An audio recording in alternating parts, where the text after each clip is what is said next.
Direct বলতে হয়, ওইভাবে ফুসফুসানি কি এই যে পড়াশোনায় এত ভালো পড়াশোনা করছে, সব যদি সেই ডিপেন্ডেন্ট হাজব্যান্ডের উপরে, তাহলে করলোটা কি লাইফে? আবার তাদের বাড়ির লোকদের, তাদের মা বাবা না, হ্যাঁ এই ছেলেকে ভালোবাসলি, ওই ছেলেকে ভালোবাসলি, ছেলেটা এরকম হলে ভালো হতো। কি বাবা। গুড মর্নিং এভরিওয়ান, কেমন আছো তোমরা সবাই? আমি তো ভীষণই ভালো আছি। চলো, একটা নতুন সকাল, একটা নতুন ভিডিও নিয়ে চলে আসলাম। আর ওপরে এখন এসেছি হাঁটাহাঁটি করতে। সকালবেলাটা একটুখানি রোজ দিন কী হয়, ঘুম থেকে যটাই উঠি না কেন, সকালবেলা আগে এসে একটুখানি ছাদে উঠি, তারপরে সমস্ত কাজ আমার। চলো, এটা তোমাদের কাকুও করে, রোজ দিন সকালবেলা আগে উঠে ছাদে আসে। ছেলে মেয়ে এখন বাড়িতে ঘুমাচ্ছে, আমি একটু হাঁটাহাঁটি করে নিই। আর দেখো একটা খুদে ওই দিকে, ওকে একটুখানি গিয়ে আদর করি, দাঁড়াও। একটা পুচকু সকালবেলা ঘুম থেকে উঠে পড়েছে, উঠেও ঘরে থাকবে না, গরমেতে আমরা থাকতে পারি না, ও তো বাচ্চা মানুষ, বলো কী করে থাকবে। নিয়ে এসছে ওর মা, আমি একটুখানি ওকে কোলে নিলাম। তুমি সকালবেলা ঘুম থেকে উঠে পড়েছ, চোখ মুখ ধুয়ে চলে এসছো রেডি হতে, মর্নিং ওয়াক করতে, মর্নিং ওয়াক করতে। আসছে এটা কে, এটা কে, এটা কে? সকালবেলা কম বেশি আমাদের ছাদে অনেকেই থাকে। কে এটা, কে এটা? খালি দেখে যাচ্ছে। এটা কি চলছে বলো তো তুমি? সূর্যি মামা সবে উকি দেবে দেবে করছে। চারিদিকটা এখন শুধু পাখির কিচির, আর কিছুই নেই। এই দেখো লাল হয়েছে, সবে সূর্যি মামা উঠবে। চলো আগে একটু হাঁটাহাঁটি করে থেকে হেঁটে চলে এসেছি। এখন সকালবেলা বাসি ঘরের যা যা কাজ আছে এগুলো আমাকে করতে হবে। আর দরজাটা বন্ধ, কারণ ছেলে মেয়ে ঘুমা বন্ধ করে রেখেছি, আমি একটু বাইরে দিয়ে ঘুরে আসলাম। এটা রোজকারের ব্যাপার জানো তো, সকালবেলা উঠলে আগে তোমাদের কাকু ছাদে যাবে, ও একটু হাঁটাহাঁটি করে একা একাই।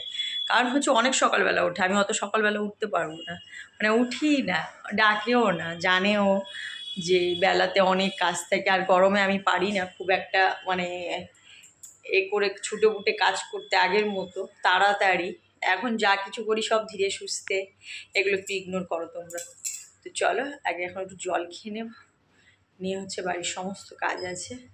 সকালবেলা উঠে একটু জল খেয়ে ছাদে গেছিলাম, ফ্রেশ হয়ে বাথরুম থেকে বেরিয়ে ছাদে গেছিলাম, কারণ ছাদ থেকে আসলাম প্রচণ্ড গরম লাগছে, একটু হাঁটাহাঁটি করেছি না, প্রচণ্ড গরম লাগছে। তারপরে বেলায় আবার রান্না আছে। চলো বৃহস্পতিবার, চলো আমি ঘর ফর সব মোছা হয়ে গেছে, এখন নিজে স্নান করে রেডি হয়ে নেব। আর ভাবছি আজকে একটুখানি শাড়ি পরবো। তো চলো আগে স্নান করে নিই, তারপরে হচ্ছে তোমাদের সঙ্গে পরে কথা বলছি।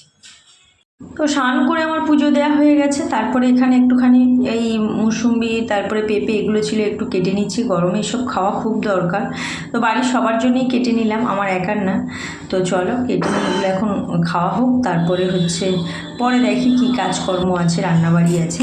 তো এখানে দেখো ঝিঙে দিয়ে আমি একটু চিংড়ি মাছ দিয়ে তরকারি করব, আর মাছের ঝাল করব, আর উচ্ছে ভাজা করব। তো এই হয়েছে রান্না। সমস্ত রান্না আমি দেখাতে পারিনি, যতটা পেরেছি ততটাই তোমাদেরকে দেখিয়েছি। আর না ভীষণ গরম পড়েছে গো, এই গরমে কোনো কিছু খেতে ইচ্ছে করছে না, কোনো কিছু রান্না করতে ইচ্ছে করছে না, মনে হচ্ছে খালি জল ঢেলে ভাত খাই। কিন্তু বাড়ির লোক তো তা শুনবে না, ওদের সবার জন্য তো আমাকে রান্না করতে হবে। তা দেখো ঝিঙে আলু দিয়ে হচ্ছে পাতলা যে ঝোলটা করেছি ওটা আমার জন্য, আর এখান থেকে খালি মাছ নেব এক পিস, আর কিছুই নেব না। আর এই যে মশলা দিয়ে পুরো একদম ঝাল বানাচ্ছি মাছে, এটা হচ্ছে তোমাদের কাকু খেতে ভীষণ ভালোবাসে এইভাবে। তো ওর হচ্ছে এরকম মশলা ফসলা দিয়ে করে দিলে খুব ভালো খায়, খুশি খুশিতে খেয়ে নেয়, এটা হচ্ছে কথা। তার জন্যই হচ্ছে বানানো, বা ছেলেও এইভাবে করলে মাছ খায়, নাহলে খাবে না। তো চলো আমার রান্নাগুলো সব হয়ে গেছে। এখানে হচ্ছে মাছের ঝালটা একদম লাল লাল করে করেছি, আর ঝিঙে আলুর তরকারি, ঝিঙে আলু চিংড়ি মাছ দিয়ে তরকারি করেছি। তো এই হচ্ছে রান্না। তো রান্না আমার কমপ্লিট। আর মাঝে মাঝে মেঘ করছে আর বৃষ্টি আসছে, দেখো তোমরা। তো হচ্ছে ঘরে আমার রান্নাবাড়ি সব হয়ে গেছে, আর এখানে একটু ছাদে এসে বসলাম, খুব সুন্দর হাওয়া দিচ্ছে ছাদে, তো তার জন্যই ছাদে এসে বসা। তো একটুখানি হাওয়া খেয়ে নিই। জামা কাপড়ও তুলতে এসেছিলাম, জামা কাপড় শুকিয়ে হচ্ছে জামা কাপড়গুলো তুলে নেব। চল তুলে নিই। আর বাড়িতে এসে দেখছি যে মেয়ে হচ্ছে ওর জন্য ভাত বেড়ে নিয়েছে, মাছের ঝাল, আর এখানে এই যে ঝিঙে আলু দিয়ে চিংড়ি মাছের তরকারি। ও হচ্ছে উচ্ছে আর কুমড়ো ভাজা নেবে না, তার জন্যই হচ্ছে নেয়নি ও। তো চলো আমরাও এখন ভাত খেয়ে নেব। তো এই হয়েছে রান্না, তোমাদেরকে দেখিয়ে দিলাম, জাস্ট ও ভাতটা বেড়েছে তাই আমি একটুখানি ভিডিও করে নিলাম। আমিও নিজে এবার একটুখানি চেঞ্জ হয়ে নেব, নিয়ে একটু নিচে যাব, তোমাদের কাকু আর আমি। তো নিচ থেকে চলে এসেছি, এসে হচ্ছে ছাদে এসেছিলাম একটুখানি গাছগুলোকে জল দিতে, কারণ সকাল বিকেল দুবেলাই জল দিতে হয়, কারণ ছোট টবের মধ্যে তো বুঝতেই পারছো। আর গরমে আমি কতক্ষণ এগুলো খুলবো সেটাই ভাবছিলাম, শাড়ি পরে তো বেশিক্ষণ থাকতে পারি না। তো সব কিছু খুলে দিয়েছি, এখন গিয়ে এই কানের হুক খুলে দেবো, ভাল লাগছে না আর। কাজে যাওয়ার নাম করে নিচে গিয়ে বসে বসে আড্ডা দিচ্ছিল। তো এই তো যাবো বলে তো এলাম যে একটু চা খাই যাই। শাহরুখ খান সেজেছে চশমা, দেখি আমাকে দরকার চশমাটা, আমি একটু করি কেমন লাগে।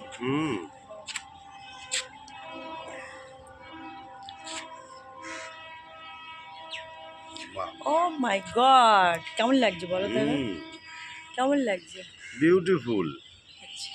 চশমা পরে থেকে আর কাজ নেই, আমার কাজ তো আমাকেই করতে হবে। তারপরে দেখছি হঠাৎ করে হয়ে চিৎকার। তো দেখো পেছন ঘুরে দেখলাম এইটা হচ্ছে পাশের বিল্ডিং এসে বসেছে, সবাই মিলে দেখছে, ওকে কাঁঠাল দিয়েছে, ও কাঁঠাল খাচ্ছে। তো এটা আমরাও দেখছিলাম, একটুখানি আমি ভিডিও করলাম।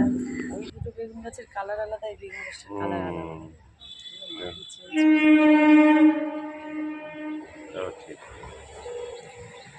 ঠিক আছে, মাটি চেঞ্জ করে দেবো। চলো পরে কথা বলছি।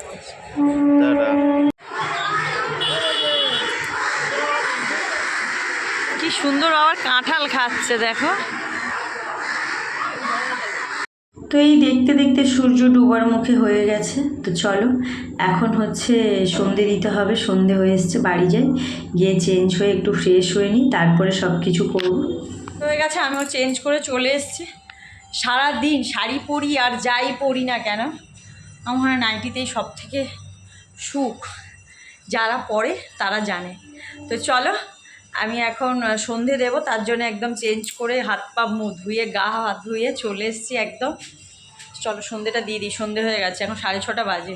এটা ঘুটঘুটে অন্ধকার হয়ে গেছে, যদিও আমাদের এখানে ঘুটঘুটে অন্ধকার হয় না, সবে সবে সন্ধে নেমেছে।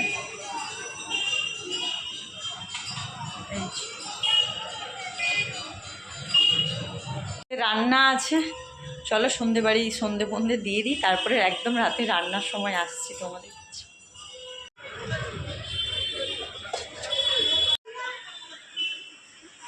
কিছু বলতে যাও পরে বলবে, ঠিক আছে? চেঞ্জ করে নাও আগে। হ্যাঁ, তো আমি রাতে রান্না সারলাম, আর না আমার শরীরটা ভালো লাগছে, পেটে ব্যথা করছে কেন জানি না, নিরামিষ খেয়েও তাও এরকম হচ্ছে। তো চলো ওদের জন্য খাবারটা বেড়ে দিই।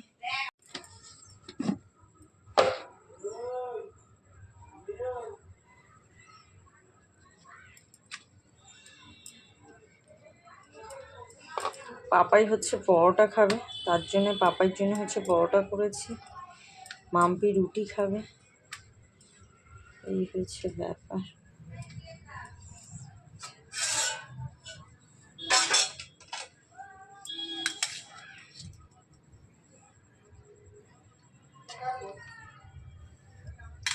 পাপাই খেয়ে নে।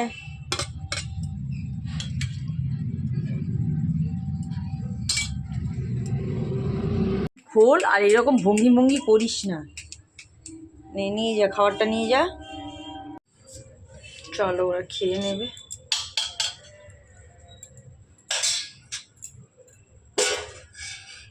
তো দেখো এখানে হচ্ছে আমি একটু গরম জল বসিয়েছি, এর মধ্যে গুঁড়োটা দেব 1 চামচ।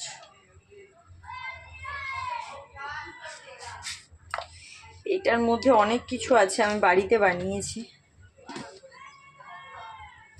জলটা ফুটুক, জলটা জাস্ট ফুটে দেখো, এটাকে আমি এখন খাবো।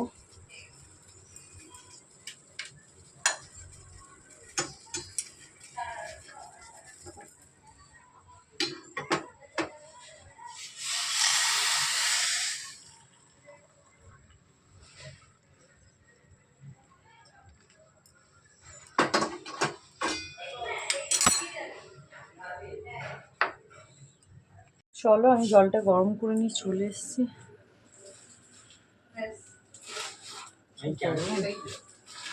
ও ঠিক আছে, এখান থেকে আবার খোল, এখানে খুলবি, এখানে আয় দেখো।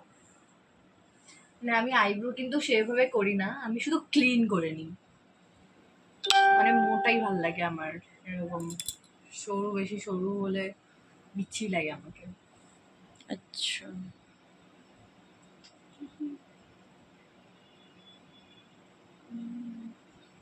ডিরেক্ট বলতে হয়, ওইভাবে ফুসফুসানি না না ফুসফুসানির কিছু নেই। আমার কাছে কথা কি, তোমার এত ফেসবুক ফ্রেন্ড, তারপরে হচ্ছে মানে ইউটিউব ভিউয়ার্সরা, আর এরা যখন ভালোবাসে দু চারজন তোমাকে কে কি বললো সেটা নিয়ে মাথা, আমি মাথা ঘামাই না, আমি মাথা একদমই ঘামাই না। আমার এগিয়ে যাচ্ছ কেন? যা যা বলেছে বলুক না, বলতে দাও। ওটাই তো, যারা ডিরেক্ট কথা বলে আমরা কেন তারা ডিরেক্ট কথা বলবো না, তারা আমাকে ডিরেক্ট বলতে পারছে, আমি তোকে ডিরেক্ট বলবো না। তাদের তো খারাপ করা লাগে, চাই ঝগড়া না, তাদের আর খারাপ লাগুক, আমার তাদের কোনো যায় আসে না। আমি কথা বলতে ছাড়বো না, ও আমাকে শোনাবে, আমি চুপচাপ করে শুনে নেবো। এটাই হচ্ছে তোমাদের দিদিভাই, কারোর কথা উনি সহ্য করতে পারবে না। কিন্তু আমার মনে হয় কাউকে কোনো সব কিছু কি মুখে বলে উত্তর দেয়া যায় বলো? তা তো না। হ্যাঁ সেটা ঠিক আছে, কিন্তু আমাকে একটা কথা বললো আর আমি সেটা মুখ বুঝে, সেটা আমি জানি যে আমি কোনটা ঠিক করছি কোনটা ভুল করছি, আর আমি এমন কিছুও করছি না যাতে আমাকে এরকম ভাবে কথা শোনাতে হয়। না, আর যাই করি, যে যারা কোনোদিন আমার খোঁজ রাখে না, তারা যখন আমার কথা শোনাতে আসে না, তখন তো আমার মাথাটা গরম হবেই, যে এতদিন কোথায় থাকিস তোরা। হ্যাঁ না, আরেকটা সব থেকে বড় কথা, আলগা পেরি। আমার অনেক রিলেটিভদের আমি দেখি, তারা এই দানিকে না মামপুর অনেক মানে খোঁজ খবর রাখে, এটা করলো ওটা করলো। আমি দেখেছি ওরা যখন ছোট ছিল, আমি কোনোদিনও ওদের পড়াশুনো নিয়ে কোনোদিন কাউকে বলি না যে সত্যি তোমার ছেলে মেয়ে পড়াশোনায় ভালো না, তো কি বলবো, লোকের কাছে বলার মতো কিছুই নেই। তো হচ্ছে কি বলার মতো কিছুই নেই। যারা বলতো, আমি তাদের ছেলে মেয়ে কাউকে দেখিনি একটা চাকরি বাকরি করতে। ঠিক আছে, কেউ বরের কাছে হাত পাতে, নয়তো কেউ বাবার কাছে হাত পাতে। আর সেই অনুযায়ী আমার মেয়ে তো এখন থেকে সত্যি কথা বলতে ওকে দুর্গা পুজোর সময় আর পয়লা বৈশাখ ছাড়া আমি জামা কাপড় দিই তুমি না। পয়লা বৈশাখ দাও নি এবারে? পয়লা বৈশাখ দিয়েছি বা নাইটি দিয়েছি, হ্যাঁ দিই না। নিজেরটা নিজে করে, উপরন্তু আমাদের জন্যও করে। তাই বলছি, যারা তাহলে করলোটা কি, এই যে পড়াশোনায় এত ভালো পড়াশোনা করছে, সব যদি সেই ডিপেন্ড হাজব্যান্ডের উপরে, তাহলে করলোটা কি লাইফে? আবার তাদের বাড়ির লোকদের, তাদের মা বাবাদের খুব বড় বড় না। আমাকে নিয়ে প্রবলেম, আরে আমাকে নিয়ে তো কিসের প্রবলেম তোদের? আমি তোদের খাই না পড়ি, দেখেছো কথা, দেখেছো? এইভাবে বলার কি দরকার আছে? কারোর সবাই জানে তুমি কেন খাওয়াবে তোমাকে তারা। আজ থেকে 5-7 বছর আগে ওর কোনোদিন খোঁজ নিয়েছে? 5-7 বছর, 2 বছর আগে ওর খোঁজ নিয়েছে কিনা ঠিক নেই। ও খেয়েছে কি বেঁচেছে কি আছে সেটা কোনোদিন খোঁজ নেয়নি। কিন্তু এখন দেখি সবাই অনেক বড় বড়, এইটা করলি না ওইটা করলি না। হ্যাঁ এই ছেলেকে ভালোবাসলি, ওই ছেলেকে ভালোবাসলি, ছেলেটা এরকম হলে ভালো হতো। কি মুখ বাবা, আমি ভয় পেয়ে যাই ওর মুখের কাছে। সত্যি কথা বললে না, ঠিক আছে, ছেলেটাকে ভালো হওয়া দরকার, সেটা আমারও কথা। বিয়ে করো, সংসার করো, তারপর তো বুঝবে ছেলে ভালো কি খারাপ, সেও বুঝবে মেয়ে ভালো কি খারাপ। তার আগে কিছু বলার দরকার নেই কাউকে, তাই না বলো? তো চলো আজকে ভিডিওটা এখানেই শেষ করছি। তোমাদের দিদিভাইকে তো কেউ কিছু বলে কখনো পায় না।